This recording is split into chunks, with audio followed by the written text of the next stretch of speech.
Good morning, everyone. Welcome to District Updates with Chief Charlton and staff. Chief Charlton. Great, thanks, Mark. Let me slide advance here. Well, I guess good morning, good afternoon, or good evening, depending on when you are viewing this. So as we committed to back in April, we want to make sure that we get a lot of information out across the fire district, and we're going to do this quarterly through what we are calling Meeting the Mission. So thank you for tuning in today. Today is July 9th, and our next Meeting the Mission will be in just a couple months. So today's guests, we try and bring in some different perspectives to Meeting the Mission. So we'll have Deputy Chief Whiteley, sorry, Doug, Deputy Chief Hari, EMS Battalion Chief Santos, Training Battalion Chief Keith Smith, HR Manager Trish Noble, and Public Information Officer Brandon Paxton. So as we go through the information today and they share sort of different points, if you have questions, comments, concerns, ideas, please contact them directly. We think that's a great way to get your questions answered in a timely manner and help move Clackamas Fire forward. So this is a slide that we used back in April. I think it's still relevant today, but again, we want to provide timely updates. We want to communicate openly, share knowledge, inspire a shared vision, so making sure we're all on the same page. Focus on solutions, not problems, and continue to explain the why behind a lot of decisions that are being made at the fire district. We know last time that our April webinar went about 90 minutes. Our goal today is less than 30. So thank you for the feedback back in April. Again, just to revisit the org chart, it has not changed. I will point out, though, that under business services, under fire prevention, we have safety, and that responsibility will be transitioning over to emergency services. So that transition is underway, and as soon as that has fully been moved from business services to emergency services, we'll update the org chart. But this is how we look July 9, 2018. Looking ahead, a lot of things going on at the fire district. We started a new fiscal year about 9 days ago, so we're working within a new budget that was approved by both the budget committee and the board of directors back in May and in June. Recently, we graduated recruit class 1802. Congratulations to all of them. I believe they're finishing up their indoctrination shifts and moving onto the line full time. We will be beginning volunteer recruit class 1801 in September.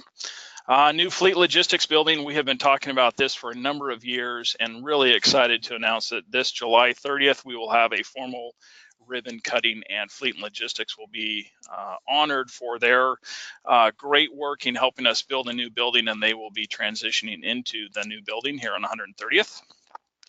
2018 wildfire season, we always joke, worst fire season ever. I think that was probably last year. This year is possibly shaping up to be the same. As you know, we've had already one conflagration, the Graham fire over in Central Oregon. We had a fire breakout over the weekend up outside of the Dalles, and then certainly the most significant fire that's in our region is on the Oregon-California border, and we're watching that closely. There has been a request from the state to see if we have resources potentially that could go to California, and we're sort of evaluating what's going on here in our fire district and in our state before we commit to moving down into California.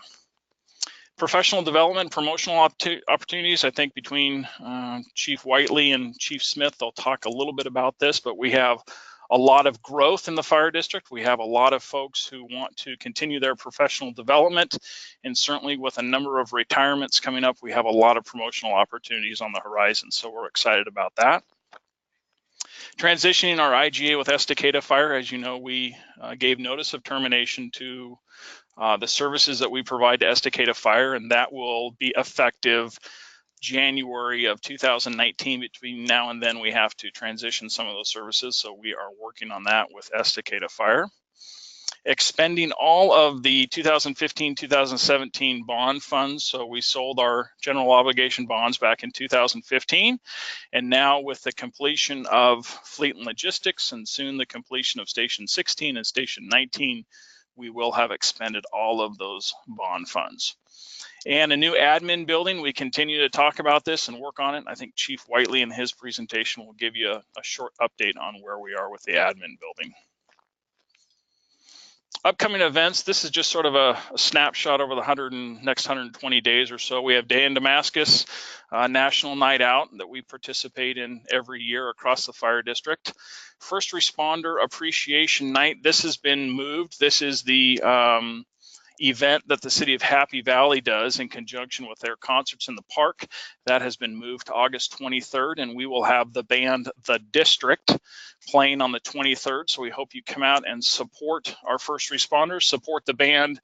And another really, really cool piece is we will be recognizing our 50,000th hands-only CPR, I'll say, student or person at that event. So the great hands-only program that we've been working on for a couple of years, we think that on that night, we're going to teach hands-only CPR, and we will have our 50,000th student. So that's really, really impressive. Congratulations to everybody who's worked so hard on educating the public on the importance of hands-only CPR.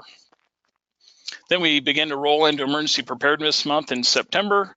Certainly the Hilltop Health and Safety Fair on September 23rd, Fire Prevention Month, and then I can't believe it, but we're right around the corner from Operation Santa in November and December. So those are just a few of the highlights, a lot of community events in between, but those are some of the big ones where we will need everyone across the fire district, employees, volunteers, staff to be supporting these.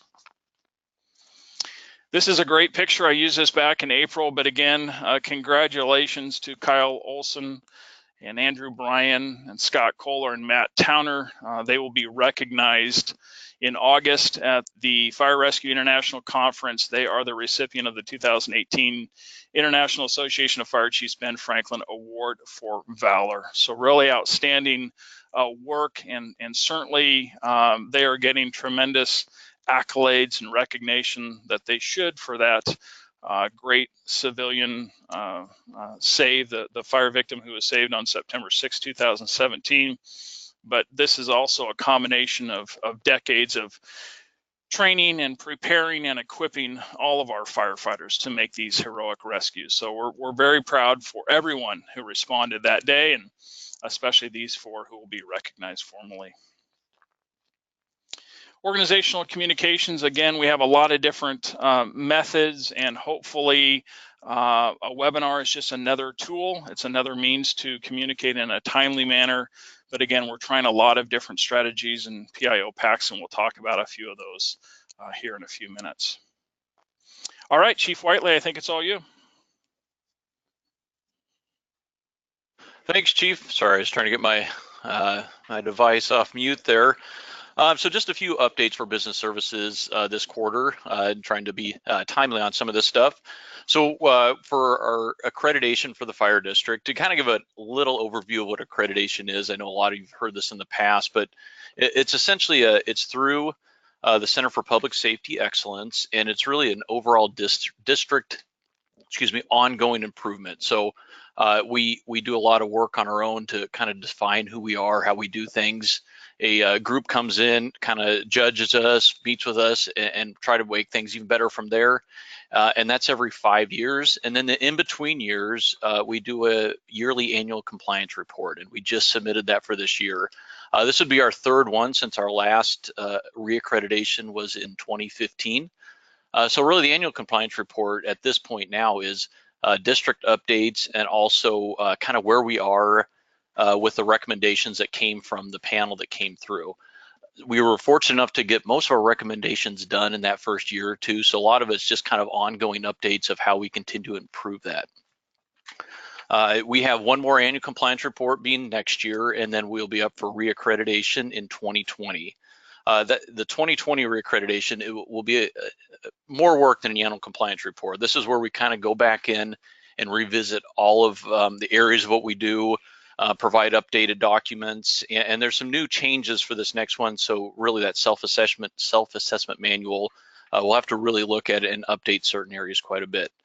Some of that will be an update of our standards of coverage document, which was last updated in 2015. So it is timely to update that again as well. In the next month or two, we're hoping to really kind of take step forward on that reaccreditation process and invite all what we view would be the authors to come and get together and talk about how we move into that next phase, but also hoping to really expand that in the district and bring in more people to work on it rather than just a small 15 or 20 people. As we're moving forward to this too, Chief Stewart has been identified as the next accreditation manager after 2020, but he's actively working on this stuff right now and will continue in the next year and a half or so as he works towards taking that over. For the administration building, I feel like we've talked a lot, but it doesn't seem like we've done a lot. Some of the stuff takes a while behind the scenes, but as a quick overview, the admin building is about a 14,000 square foot building projected to be built down on the Harmony campus. I guess would be to the west of the newest building they have.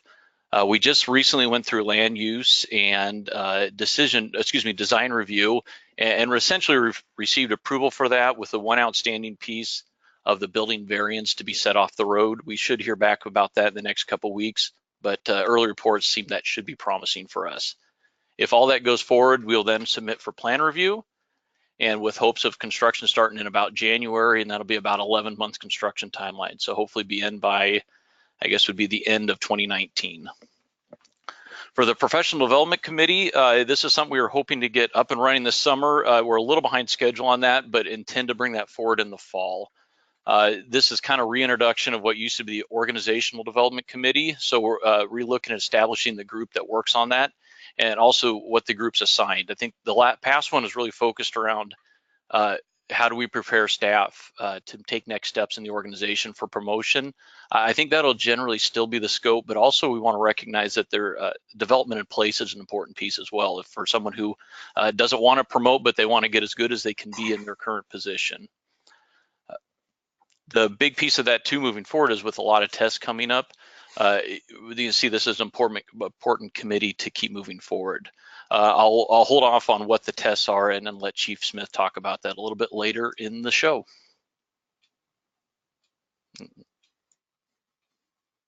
And that's all I have. All right, good morning, everyone. A little update on the building projects. First, fleet and logistics. You'll see a couple pictures there on the top of the screen. This project, as the chief mentioned, is coming to a completion on July 30th when we'll have an open house and a ribbon cutting. It's the end of a really long journey for those of us that have been here long enough to remember where we started out on Lake Road, where the current Fire Station 4 is. We then moved our shop to contract with the city of Milwaukee for a number of years, and then over to the current site, but in the old building. So for about 20 years, we've really been working toward this end goal. And this is a really nice building. It has all of the systems we need to perform full service for our fleet. It's about 20,000 square feet. And you see in the picture, we're still finishing up a few things like the siding on the upper right there. But the building is done. We're testing systems. We're doing the punch list, those things. So the end is in sight. There is a fuel island on site that is going to have a bulk DEF tank installed. The fuel is operational at this point, but we're asking companies not to use it just because of the construction traffic and whatnot. Director Bischoff will send an email out when that's available for our crews to use. Station 16, bottom left, is going real well. We are looking at an October completion date. We'll be starting drywall probably this week inside as soon as the roof is completed. The building is significantly bigger than the old one. We've talked in the past about a lot of the interior features, but we've created so much impenetrable surface on the roof and the asphalt that we have to treat rainwater, so literally there will be no lawn. Good news for the crews there if there can be a bonus. Station 19 is about 2 months behind. We're looking at a December completion date, and unfortunately you will have to mow the lawn there. The stations are substantially similar. I think the only difference is really the front door between the two stations. Next slide, please. For our operations division, Chief Corliss is tied up at the ops meeting. His ops assistant, John Hopkins, started July 2nd and has hit the ground running. He's already got a number of assignments. So feel free to welcome him when you see him out there.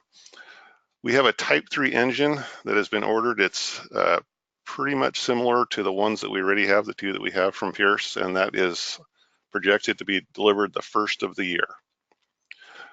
Both the fire chief and Chief Whiteley touched a little bit about professional development and succession planning, but you saw July 2nd, the first of a number of moves that have happened. We have interviewed everyone from apparatus operator up through division chief, and starting the end of the year and through 2019, 5 battalion chiefs will be retiring. That will lead to trickle-up promotions, and so you're starting to see some of those happen now, and what we're trying to do is get people in the right places to make them most rounded for the next steps in their careers. So a lot more moves coming in January, March, May, and June, and a lot will be changing.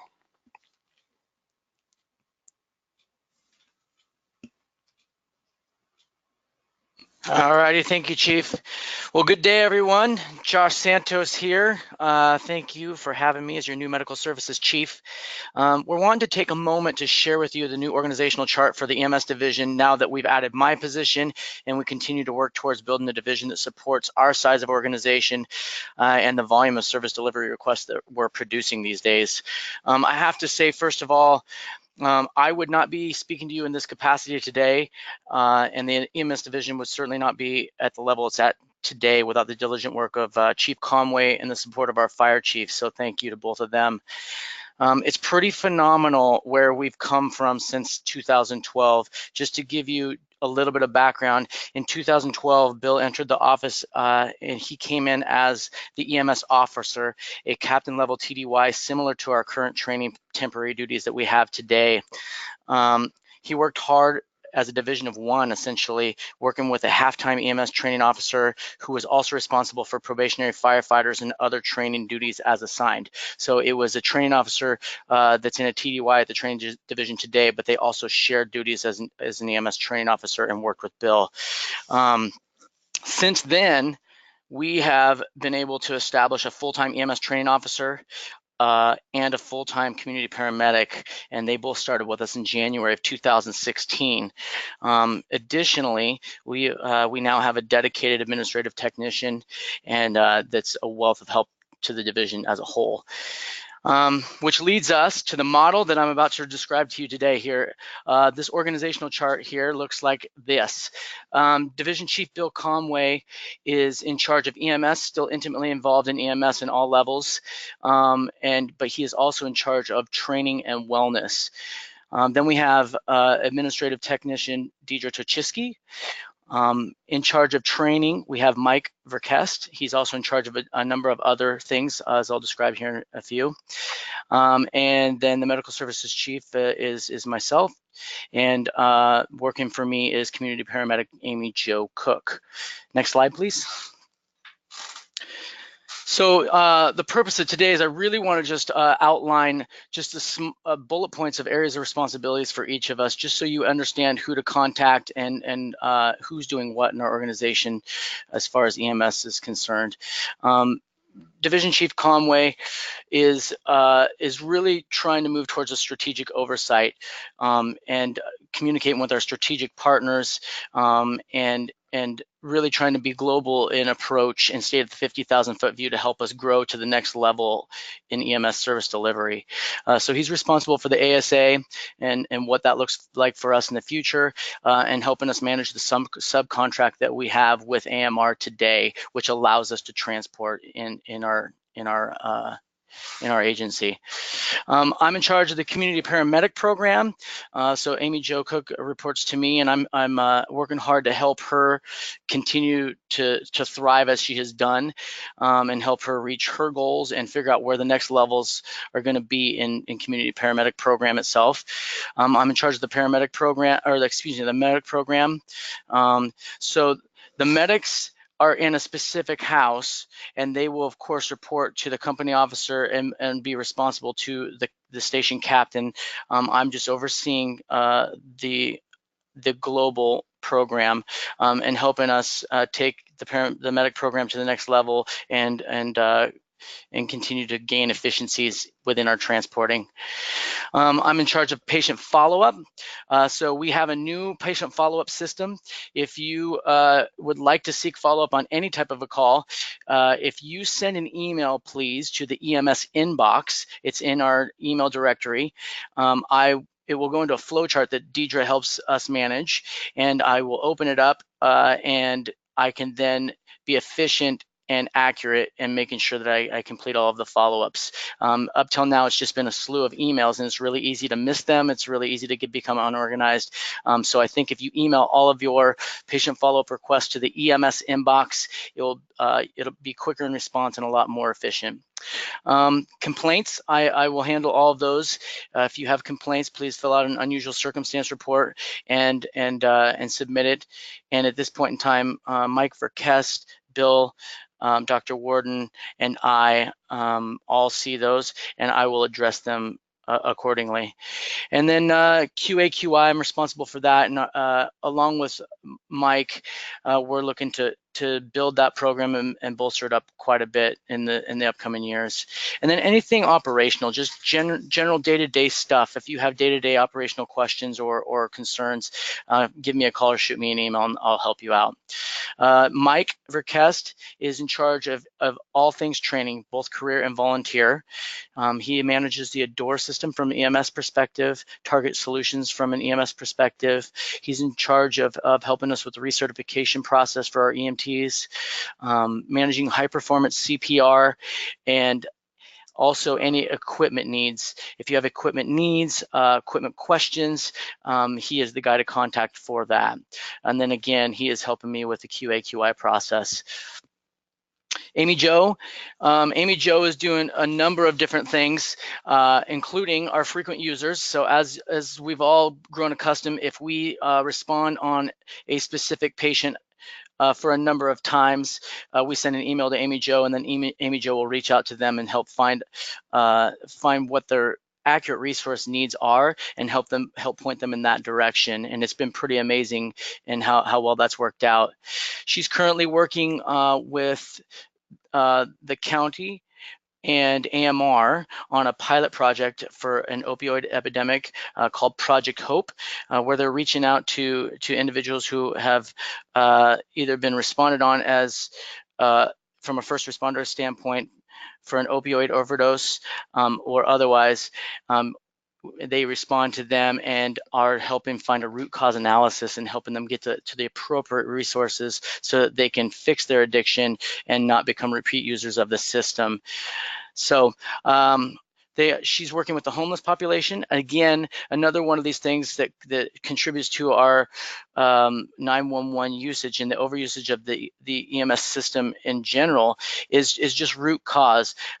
When individuals are homeless or otherwise, they don't necessarily know who the right resources are to contact to help them with their specific needs, so they call 911. This is where Amy Jo and Dan Hall from AMR come in, and they help find the accurate resources to get them in the right direction. And it's amazing the relationships they've built within the county and the work that they're doing. So we hope to continue that progress.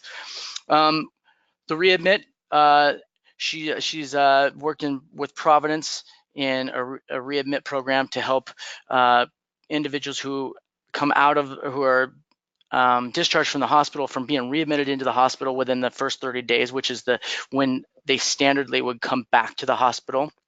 And then lastly, community outreach. And that's just, she's consistently looking for other areas of system abusers and or users and helping us continually find ways to alleviate the use of our heavy apparatus. Then we have Deidre Tuchisky. She is literally the queen of all things EMS to us. As I'm sitting here in this office, I'm learning that she is becoming a content expert in our field, and she helps us in so many ways that I can't begin to describe, but I hope that we'll all begin to learn. She is in charge of data. She collects all of our data for whether it's STEMI, cardiac arrests, or otherwise. She helps us collect that data and submit that. She is in charge of transport billing. She helps Brian McKender with PCR and managing that program, helps Chris Taylor with managing Soul, and she's helping us manage the AED program. So that is just a brief snapshot of the EMS division at this point in time. And if you have any further questions, feel free to reach out. But thank you for having me, and I look forward to working with you guys in the future. That's it for me. Okay, looks like I'm up. Hello, everyone. I wanted to start out by giving you a few updates, and I wanted to start by saying I'm tired of academies, and I wanted to figure out why. Well, since I've been in the training division 2013, September of 2013, we have had 11 career academies. We should probably be at around 4, 6 at the most. So we've had quite a few academies. This fire district's growing rapidly. In those academies, 89 new employees. We've lost 8, but we've hired 26 of our volunteers. I want to give a shout out to Steve Sakaguchi and Mark Webster, who are really doing a bang up job, and Steve Dieters too, for getting us some really good volunteers.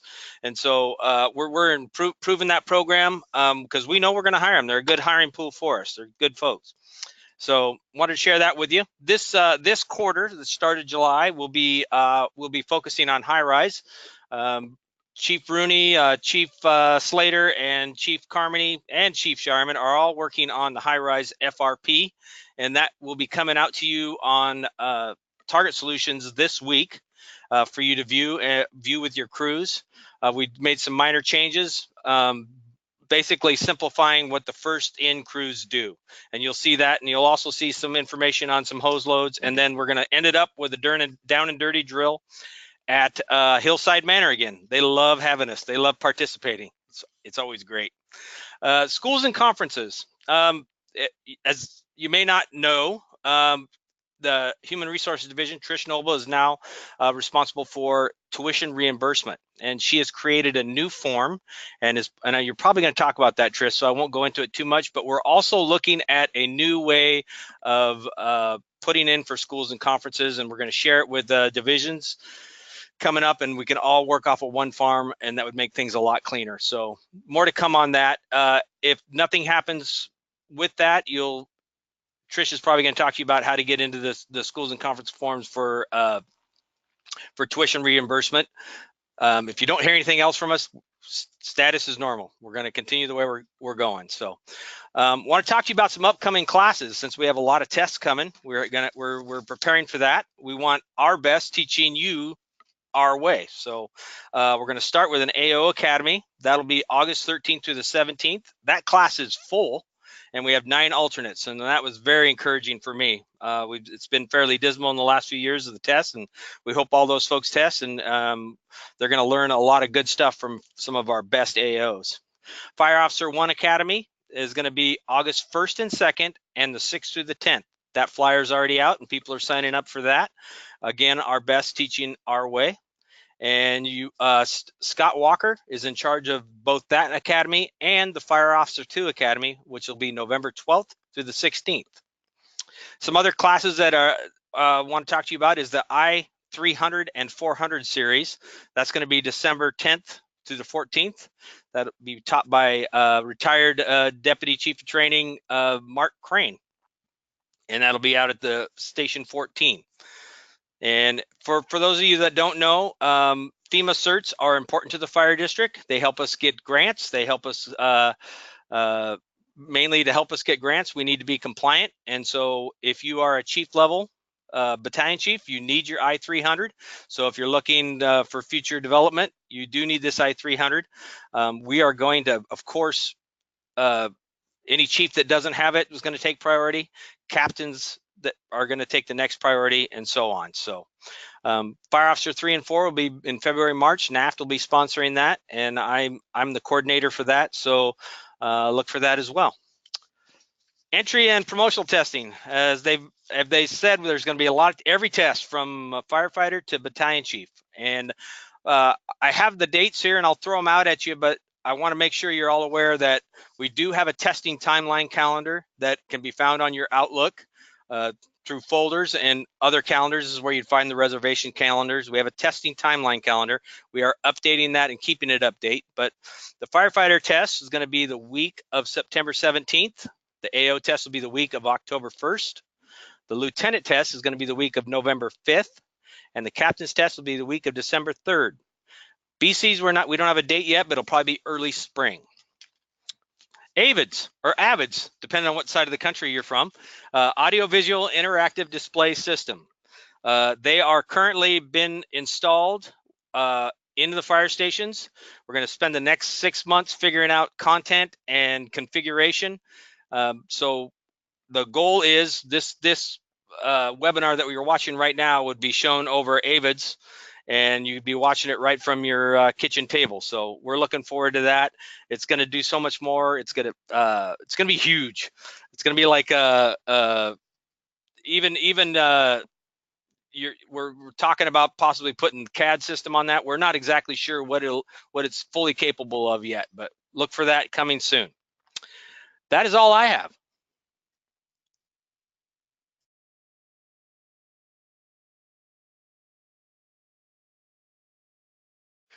Well, hello, everyone. Thanks for tuning in. Brandon and Paxton over here at Public Information. First and foremost, very excited to be back in this role and taking the opportunity again to kind of take a look at our public information and where we are now, where we have been over the last handful of years, and sort of where we can improve and take some really incredible steps to get us sort of front of mind in our public's view and perception, and just to kind of continue the good image that Clackamas Fire has built over time.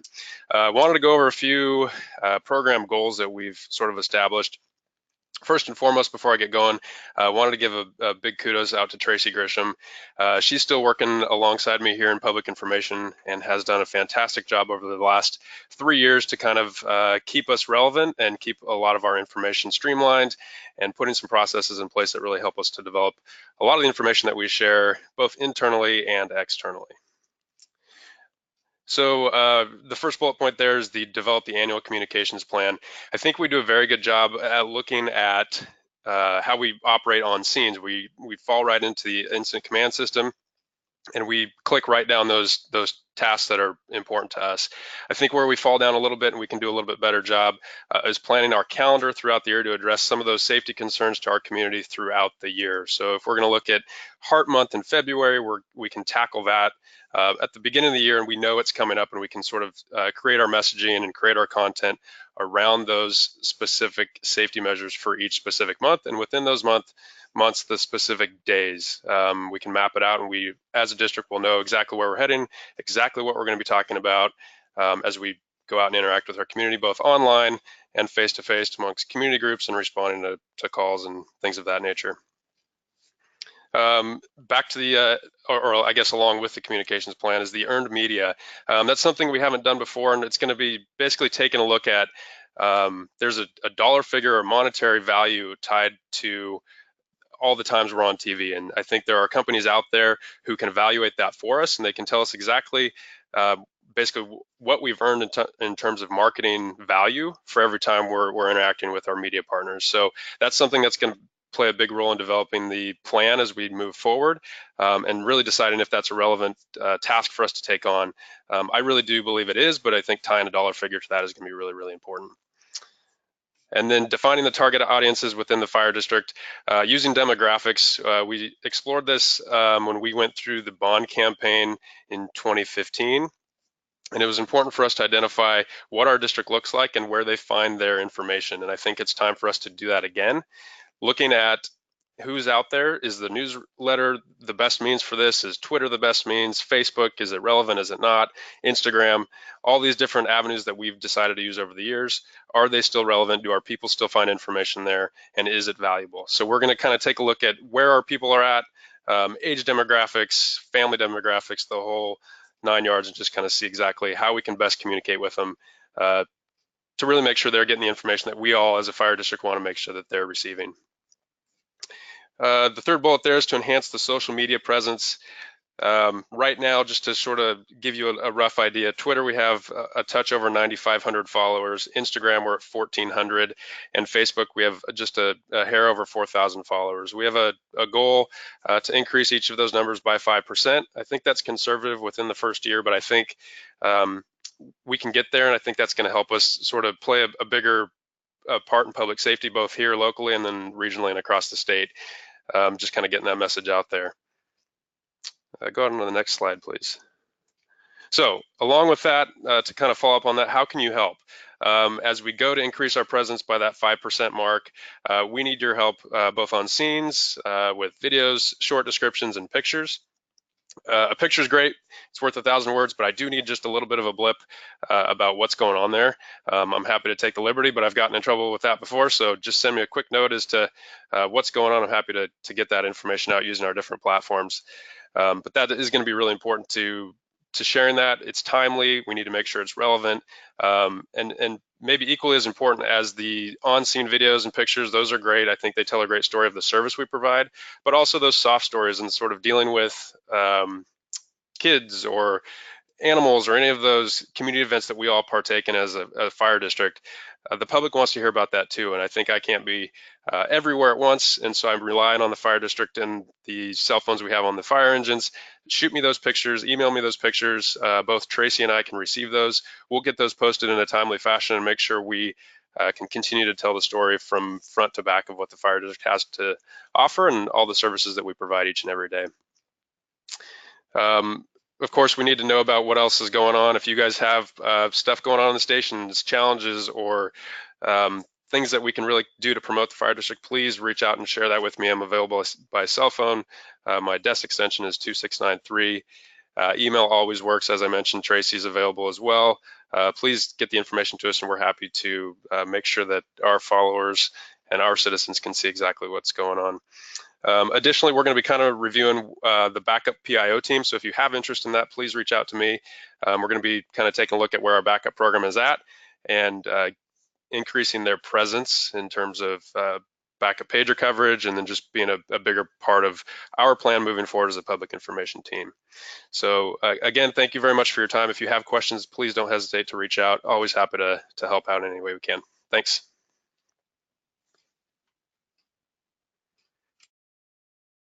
Okay, well, thank you everyone for joining us today. Thank you for those who gave us an update on what you're working on. And certainly if something struck a chord with you, you're interested in anything you heard today, please reach out to that staff member that presented and get more information. We're doing great work at Clackamas Fire. We're doing a lot of work at Clackamas Fire, and we want to make sure that you have all of the information. So again, thank you, be safe. And just as a gentle reminder, it's going to get hot this week, so hydrate, hydrate, hydrate.